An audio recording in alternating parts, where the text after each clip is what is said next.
Do you like going to the charity shop, vintage markets and antiques fairs? If so, and if you love flower arranging, this is the video for you.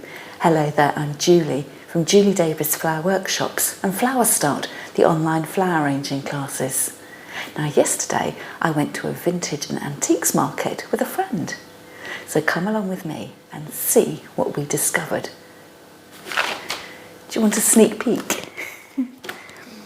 We spotted some glazed Wedgwood Jasperware plates, some Silvac novelty vegetable pot dishes, the ones with the faces, loads and loads of Wedgwood Jasperware, lots of Art Deco vases, particularly the modern ones by My Art, some Crown Derby and Carltonware gifts. I think they must have been wedding presents, all wrapped up in tissue paper with their original boxes, some traditional ware from Paul Pottery. And we got to talk to one of the store holders who was selling a genuine piece of Chippendale glass. We paid for early bird tickets to get into the Detling showground, so we paid £6 in cash on the door for an 8:30 a.m. start. And this is one of the first stores we came across. Lots of bric-a-brac, rather interested in the wooden cotton reels. I think that's the first time I've seen a punch bowl with its spoon and cups. I was rather intrigued by the colour of this glass. It's very reminiscent of the teal green glass from the Jeanette-ware I bought recently. And these are Wedgwood plates. They're glazed, so you can actually eat off them. I think they're called Queensware. With the coronation of King Charles III just around the corner, it was quite interesting to come across some other royal memorabilia. This is a 2002 piece from the Golden Jubilee of Queen Elizabeth II. And this is a first for me. I spotted a Victorian ironstone footbath for a whopping £185. It was rather chilly when we set out so early in the morning, but fortunately the rain held off. One of the things we particularly enjoy looking at are these bargain basement bins. So as you can see from the sign, items are £3 each or 2 for £5. So I've now got quite a collection of these little test tubes and flasks that would have come from a school science lab. Everything I've bought so far has got a flat bottom, but I'm thinking about perhaps getting a round bottom flask next time and then resting it on an old curtain ring so it doesn't topple over. I was intrigued by the little pedestal vase here. You can't see it, but it does say GDR, so I'm assuming that's German made. I did wonder whether it was Wedgwood. We seem to find these little Wedgwood vases on all our travels, whether that's to the charity shop or the car boot fairs. And here's a Susie Cooper piece. This is the range called Venetia and was made on behalf of Wedgwood in the 1960s. I quite enjoy spotting these big names when we go out on our treasure hunts, and this piece of silver plateware is by Mappin and Webb from Sheffield and London, stamped 14560. So if you do know anything about the pieces I'm showing you, let me know in the comments and I'd love to learn more from you. Rather like the look of these enamel jugs. And this beautiful stand here, absolutely gorgeous. Now on my shopping list I have written green vase in the style of Keith Murray. Now I don't know whether you've watched the video that I filmed about my recent trip to Wedgwood and the Wedgwood Museum, but I spotted a green Keith Murray vase and I've been on the lookout for something similar. This one was £25 in the style of, but not a Keith Murray, but I decided it was probably just too much for me. Whenever I go out shopping, I like to take a list of things I'm looking out for, but normally everything I buy has got a flower arranging twist to it, so I know immediately which stores I'm going to stand and look at for a little while and which ones I'm going to walk straight past. And here's my friend Jan picking up a piece of enamelware. It would be really great for a pin holder in that little well, that recessed area. Again, with the coronation around the corner, I am always intrigued by a little bit of royal memorabilia. I picked these cups up because they were there to celebrate the Queen's Silver Jubilee in 1977, which I can remember as an 11-year-old having a great time at a street party. As we pan across the table, I've come across some pull pottery ware in the traditional ware style with the floral pattern there. Apparently this range, this design, was introduced by Truda Carter in 1921 and continued to be made up until the factory's closure in 2017. And apparently the later designs have more of a white background on them in order to save the costs of having the intricate coloured painting on the side. We also came across lots of boxed set of crockery which we imagined might have been given as wedding presents. They were little saucers for butter, perhaps with a knife alongside, or for preserves with a spoon alongside. And this particular one was made by Crown Devon. We also spotted them by Carltonware, and I think they were about, well, they were being sold for about £10 a set. Lovely to look at, but just not for us today. We stopped and had a bit of a chat with the stall owner, and he told us that these little glass jars, there's some Marmite jars and some savoury paste jars. I can remember having salmon and shrimp paste sandwiches out of jars a little bit like this, but he said these date from the 1930s, and he looks at old maps to discover where the 1930s rubbish dumps might have been, and goes out on a country walk and has a little dig and sees what he can find. So you can see here that again my friend is having a close look at all these jars, and she bought a set of 3. I think she paid £5 for those, for the set of 3. All the same design, but a small one, a larger one and a middle-sized one. She does love a trio. We then spotted some amazing baskets, absolutely beautiful, but I never buy baskets. I find them too difficult to store when they're not in use, but I did enjoy having a good old look at them. And then we moved on to the next stall and find this fabulous Wedgwood mantle vase. I think it was originally priced, he wanted £10 for it, and then he reduced down to £7. But I have just recently given away 2 mantle vases. I'm trying really to not buy too many, because you can only use one at a time. Some lovely rolling pins. We have a little running joke when we go out on our thrifting adventures. I'm always sort of half looking at thimbles. That really is a joke, and a bit of Capodimonte, but in a little bit more seriously, my friend seems to be quite knowledgeable, quite interested in these novelty face pots. This particular one is made by Sadler, and I think a number of other companies made them as well, including Silvac and Hornsey Pottery. I'm drawn to this shabby chic paint kettle. We saw some others as well. They're quite steeply priced, but wouldn't they look fabulous out in the garden with just a casually arranged bunch of flowers in them? Probably a DIY project for the future. We spotted this miniature little rose bowl. I think it's got an etching on the bottom. It might have been Edinburgh glass, I'm not entirely sure. So a nice little detail there, a little footed container with that pretty little grid lid on the top. Really handy for arranging your short-stemmed spring flowers. And as I say, we're always on the lookout for flower arranging bits and pieces. So here are loads and loads of marbles. Now these marbles, or the little glass pebbles you can get, make a fabulous frog for your flower arrangements. So here you can see them here displayed in a brandy glass. If you just had a third of that quantity in the glass, you would then be able to arrange your flowers through it, and they would hold in place. We walked on some more and came across a vast collection of Royal Albert crockery, and then we moved to the indoor exhibition halls.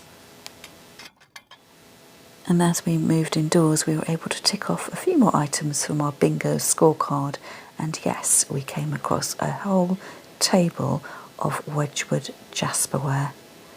So we admired it, but it's just not my taste. The one thing I was quite drawn to, though, was perhaps this commemoration plate for a wedding at £12. I think that would make quite a nice wedding gift, although perhaps not for a young person, perhaps for a second wedding, someone more mature.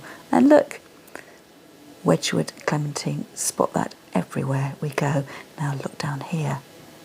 I spy Chippendale glass. we decided to take the opportunity to ask the stall owner whether he could point us in the direction of identifying Chippendale glass and spotting the real thing compared to the in the style of Chippendale glass. So he gave us a few interesting tips, and everything else we've learned we've gained from Google. So apparently the Chippendale glass was originally made by the Ohio Flint Glass Company in 1907. It was then imported to Great Britain by Charles Pratt's company, the National Glass Company. Pratt then purchased the moulds and used Davison's to manufacture it from the 1930s here in Great Britain, and it proved such a popular design that Thomas Davison purchased the manufacturing rights.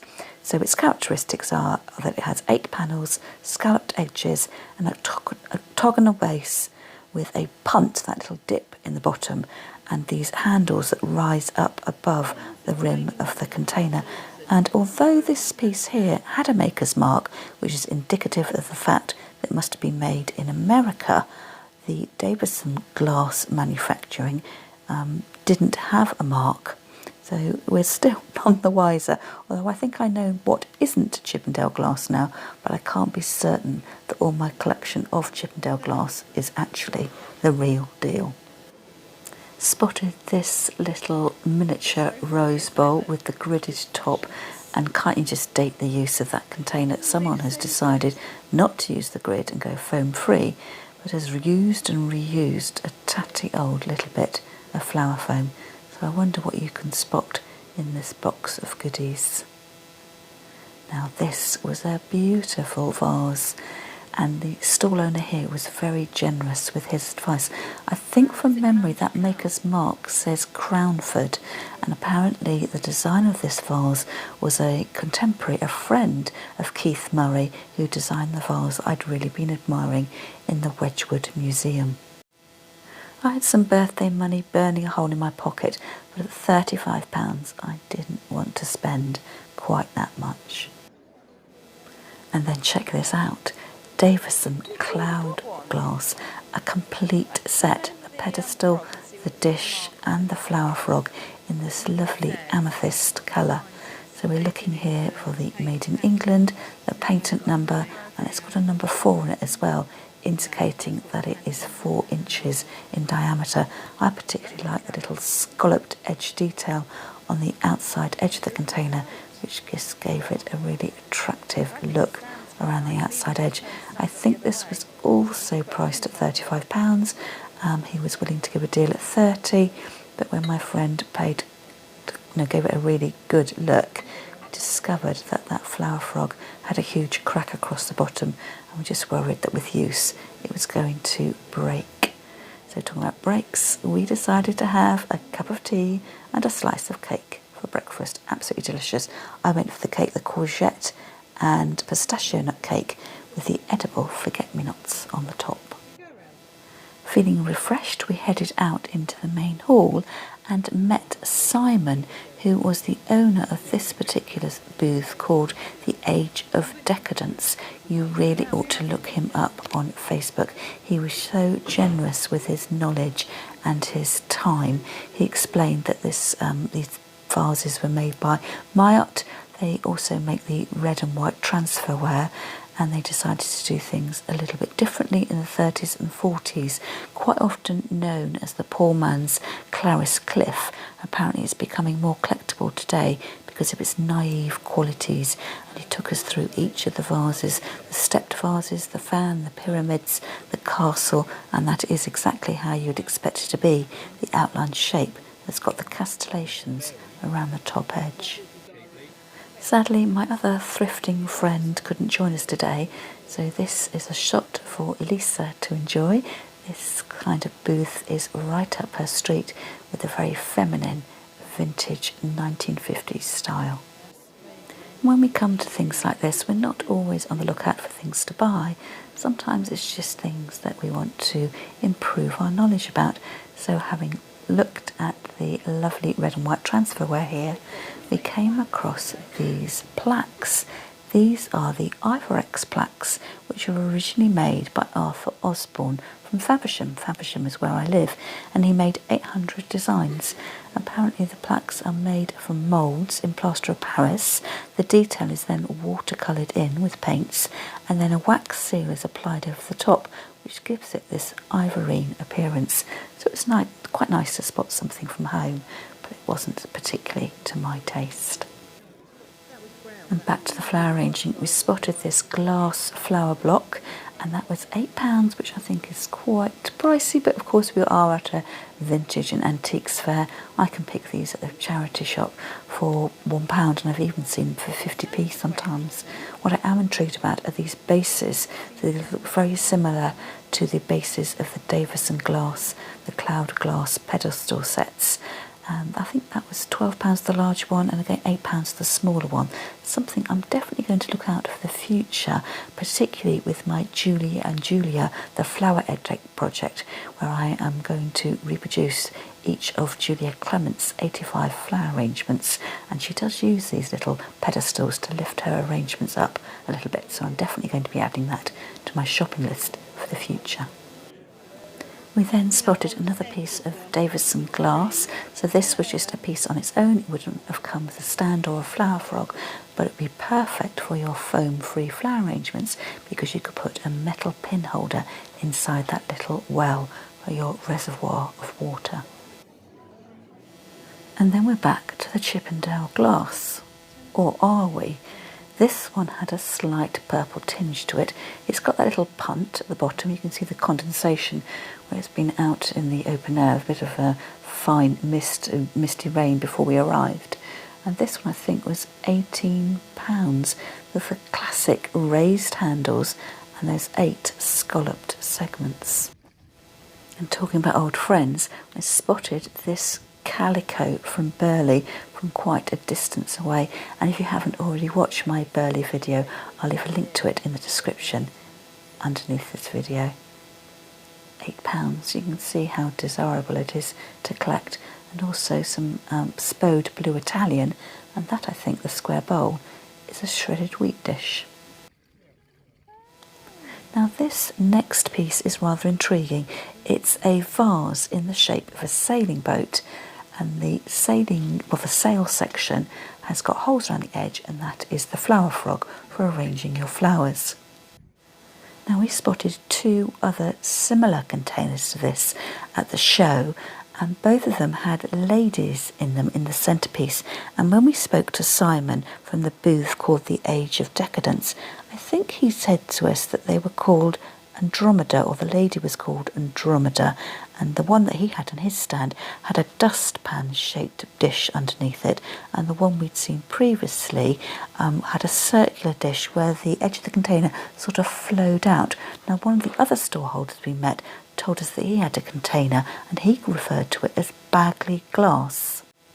And the Bagley Glass Company was formed by William Bagley and John Wilde in 1871 in Nottingley in Yorkshire, and in 1912 they branched out from making bottles to making domestic crystal and pressed glassed items, closing in 1975.